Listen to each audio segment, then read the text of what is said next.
Louvado seja nosso Senhor Jesus Cristo. Caríssimos amigos, caríssimas amigas, todos vocês que fazem parte do grupo Amigos da Palavra e os que estão inscritos também no YouTube, na mesma inscrição, no mesmo grupo. Uma saudação toda especial a vocês que nos escutam, que nos acompanham e principalmente aqueles que rezam conosco diariamente a liturgia da Sagrada Palavra. Saudação sincera aos ouvintes da nossa Rádio FM de Meruoca. Que Deus abençoe e nos torne cada vez mais próximos uns dos outros. E hoje, dia 3 de março, nós celebramos o terceiro domingo da Quaresma. E aqui na Arquidiocese de Fortaleza, a bonita experiência da caminhada penitencial. Que esse dia de penitência, dia de encontro do Senhor, seja um momento muito oportuno também de uma revisão de vida sincera, de um arrependimento profundo e do acolhimento do perdão e da misericórdia de Deus por meio do sacramento da confissão. Que Deus então nos ajude.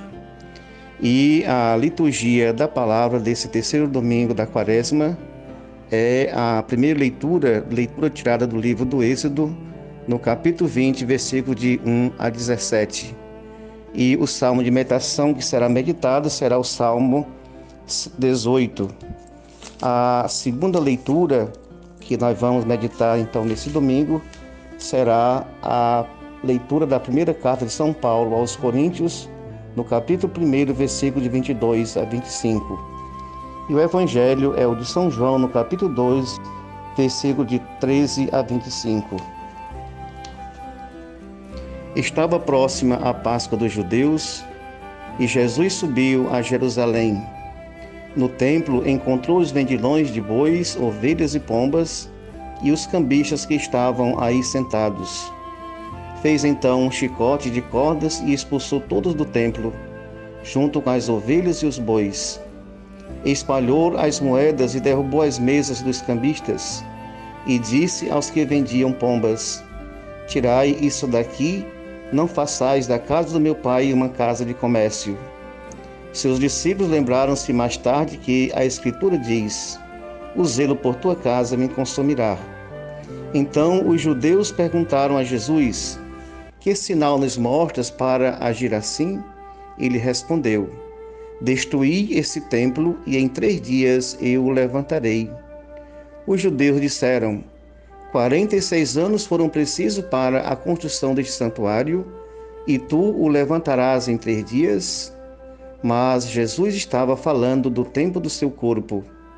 Quando Jesus ressuscitou, os discípulos lembraram-se do que ele tinha dito e acreditaram na Escritura e na palavra dele.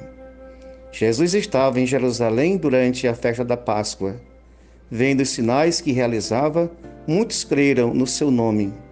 Mas Jesus não lhes dava crédito, pois ele conhecia a todos e não precisava do testemunho de ninguém acerca do ser humano, porque ele conhecia o homem por dentro.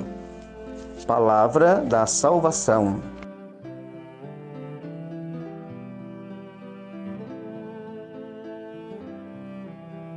Caríssimos amigos, caríssimas amigas, o Evangelho de João se diferencia dos sinóticos ao narrar a expulsão dos mercadores e cambistas do templo no início da atividade pública de Jesus. O Senhor expulsa os mercadores do templo. Na primeira parte do trecho, purificando-o para que, na segunda parte, pudesse proclamar a verdadeira purificação do templo. O templo como lugar, sobretudo o altar, como lugar e recinto mais íntimo do templo, alusão à sua morte e ressurreição. Jesus sobe a Jerusalém para participar da celebração da Páscoa judaica por 3 vezes. Esta Páscoa que contemplamos hoje, que foi segundo a narrativa de São João, uma segunda também narrada por São João no capítulo 6, versículo 9, e a última em São João no capítulo 12, versículo 1, 13, 1, 18, 28, 14. Por isso, nesse Evangelho, a Páscoa enquadra toda a narrativa da atividade pública de Jesus. O trecho de hoje é um episódio programático em 2 sentidos no quarto evangelho: o narrativo e o teológico cristológico. Narrativo significa que é o primeiro confronto de Jesus com as autoridades do templo, que o condenarão à morte. Toda a narrativa evangélica a seguir será marcada pelo enfrentamento e perseguição por tais autoridades a Jesus até a sua crucifixão. Neste quadro narrativo, a sua crucifixão ela é apresentada como algo iminente. Portanto, aparece, o sentido teológico. Durante a primeira presença de Jesus na Páscoa judaica, ele anuncia a sua própria Páscoa. Expulsando os mercadores com suas mercadorias e ovelhas, cordeiros, do edifício do templo, prefigura-se a substituição tanto dos cordeiros pascais pelo único cordeiro que é Cristo, o único que pode tirar o pecado do mundo, quanto do templo edificação pelo templo de seu corpo ressuscitado, onde os verdadeiros adoradores do Pai o adorarão em espírito e verdade. Neste sentido, caríssimo amigo, o nosso corpo, destinado à ressurreição, tem sido objeto de alguma venda, de alguma mercadoria? Ou estamos, com todo o cuidado da fé e da consciência, preparando para a ressurreição? Não se esqueça, portanto, de ir hoje à Santa Missa. Hoje é domingo, dia do Senhor. Vá, agradeça, louve, escute a palavra, se encontre com seus irmãos de fé, faça a sua experiência de verdadeiro seguidor de Cristo. Que Deus lhe abençoe. Até amanhã, se Deus quiser.